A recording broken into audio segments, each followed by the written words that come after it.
கதையின் பெயர் தொலைந்த ஐயன்மாறு, த மிஸ்ஸிங் கோட். அன்று கார்த்திக் வழக்கம் போல அதிகாலை 5 மணிக்கு விழித்து எழுந்து காஃபி கோப்பையுடன் மொட்டை மாடிக்கு போனான். முதல் வேலையாக அவன் பார்த்தது எதிர் திசையில் இருந்த அவனது அக்காவின் புது வீட்டைத்தான். வீடு பார்க்க ரொம்ப அழகாக இருந்தது. ஆனால் வாசலில் இருந்த ஓர் அமைப்பை பார்த்ததும் கார்த்திக்கிற்கு சிரிப்பு வந்துவிட்டது. அக்கா அண்மையில் கிரக பிரவேசம் செய்து வீட்டின் முகப்பில் ஒரு பெரிய சிமெண்ட் தொட்டிக்குள் 2 களிமண் பொம்மைகளை, அதாவது சிரித்த முகத்துடன் கூடிய பெரிய சைஸ் புத்தர் ஐயன்மார் சிலையை வைத்திருந்தாள். நேற்றிரவு வரை அவை அங்கே இருந்தன. ஆனால் இன்று 2 பொம்மைகளில் ஒன்று மட்டும் காணவில்லை. மற்றொன்று தனியே ஒரு பக்கமாக சாய்ந்திருந்தது. கார்த்திக் சிரித்துக் கொண்டே காஃபியை குடித்து முடித்து தன் அக்காவிற்கு போன் செய்தான். அக்கா, காலை வணக்கம். நேற்றிரவு உங்க வீட்டுக்கு விருந்தாளி யாரும் வந்திருக்காங்களா? அக்கா, இல்லையே, ஏன் கேட்கிறாய் என்றார் குழப்பத்துடன். இல்ல, உங்க வாசலில் இருந்த 2 சிரிக்கும் புத்தர் ஐயன்மார்களில் ஒருவர் மட்டும் ரொம்ப சிரிச்சுக்கிட்டு எங்கேயோ கிளம்பிட்டாரு போலிருக்கே. இன்னொருத்தர் மட்டும் சாய்ஞ்சு என்ன தனியா விட்டுட்டு போயிட்டாரேன்னு ஃபீல் பண்ணிட்டு இருக்காரு என்று கார்த்திக் சிரித்துக் கொண்டே சொன்னான். அக்கா முதலில் குழப்பமடைந்து பிறகு வாசலுக்கு ஓடி வந்து பார்த்தாள். ஐயோ, ஒரு ஐயன்மாரை காணோம். யாரு திருடி இருப்பாங்களோ? களிமண் பொம்மையை எதுக்கு திருடணும் என்று அலறினாள்.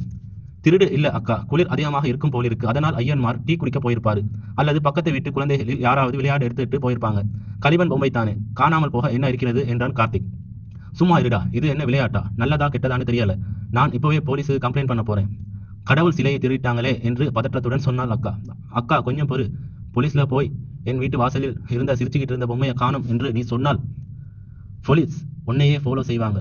முதல்ல சுத்தி பாரு என்றான் கார்த்திக். அக்கா உடனே ஆத்திரத்துடன் போனை துண்டித்துவிட்டு வாசல் பக்கம் இருந்த செடிகள், பூந்தோட்டங்கள் என எல்லாவற்றையும் தேடினாள்.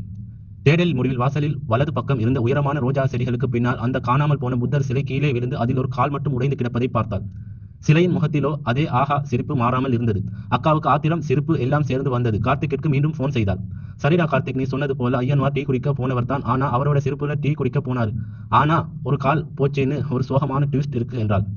அடடா, ஆஃப் ரோட் ட்ரீட் போயிருக்கார் போலிருக்கு. கவலைப்படாத அக்கா, உடைந்த காலை ஒட்டி 2 பேரையும் மறுபடியும் சிரிச்சுக்கிட்டே உட்கார வைங்க. அடுத்த முறை காலில் வீல் வச்சு வண்டியில் உட்கார சொல்லுங்க என்று கார்த்திக் மறுபடியும் சிரித்தான்.